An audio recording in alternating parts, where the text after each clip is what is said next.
Ano kayang opinion ng mga kababayan natin kung bakit bumababa ang birth rate dito sa Canada? Let's find out.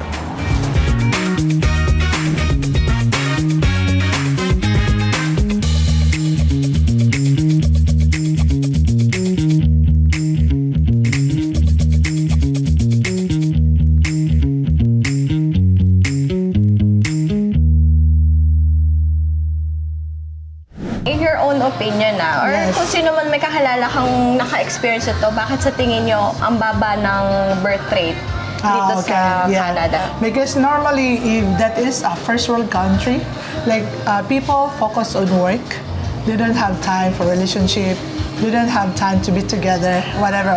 That's what I observe.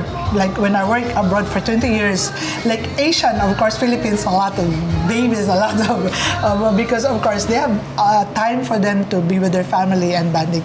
But for the first world, they focus work. Meron akong 3 anak. My eldest is 33 and the second is 32 and I have 20. So yung panganay ko, bali, nagpakasal siya at the age of 33. Siguro, focus sila sa kanilang career and then travel, ganyan. And then, nakapagtapos na naman sila ng pag-aaral. Like, yung bunso ko, she's only 20 and then, talagang pinupursue niya makatapos. Tsaka, hindi muna nila iniisip na magkaanak agad. Yeah. Personally po, Yeah. nakarelate po ba kayo sa ganong issue? Based on my observation, like where I stay in different countries, no, I work in Texas for 2 years. I worked 2 years in Guam. Those rich countries, they just only produce like 1 or 2 babies or nothing, because of course they're rich and they don't have enough time to be together and they focus their work. Whereas those poor countries, they have a lot of babies, they have to be together, and that is the irony of life. Yung generation namin, sabay-sabay kami nag-asawa, and then, syempre, nagkaanak, bata. Hindi namin iniisip na, kailangan mag-travel.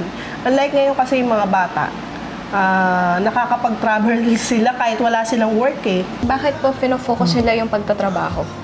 Yeah, because they have their dreams, and especially like if you're here in Canada, you look forward for your family. Your family are waiting, especially right now in the Philippines with the crisis right now.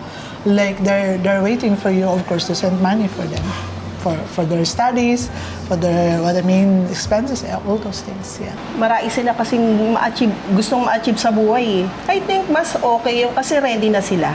Kung iniisip po ng ibang tao dito na i-priority yung mga family nila para po makapagpadala ng pera sa Pilipinas, hindi po ba nila naisip na magkaroon ng sariling family din? For me, in my opinion, I think they can have it, but they need enough time to think it over. Like, their priority right now, especially I told you, like I heard over here there's some people when they come over here in the store or in here in the bakery, they will tell me like, oh, ate, I have 2 jobs or 3 jobs just to survive. Of course, I understand.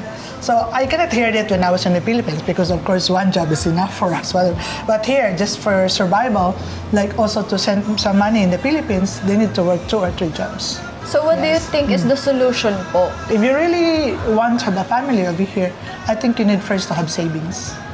Because if you have savings, of course, this is for your like your money, whatever. Because if you come here without any savings, I know it's hard. Yes, like because you start all over again, you start from the zero. Siguro tamang time. Unlike us, hindi pa kami ganun ka-ready and then syempre kailangan ng guidance ng parents namin. Although tinutulungan kami, syempre bata pa kami that time.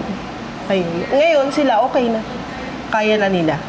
Pero dapat habang tumatagal, kailangan alam mo rin kasi yung nangyayari sa generation nyo eh. Kasi yung generation ng mga anak ko nung grade school sila, matatanda na yung mga nanay nung mga ibang schoolmates niya. Ako lang yung pinakabata.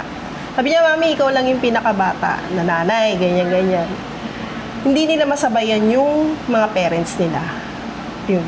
Kasi sa haba ng agwat. Age gap. Yun din yung minsan na hindi okay. Kailangan na-aaralin nyo rin. Sumabay din kayo, mga parents. Mag-adjust din. Oo, mag-a-adjust ka rin. Hindi yung puro higpit, no? Hindi.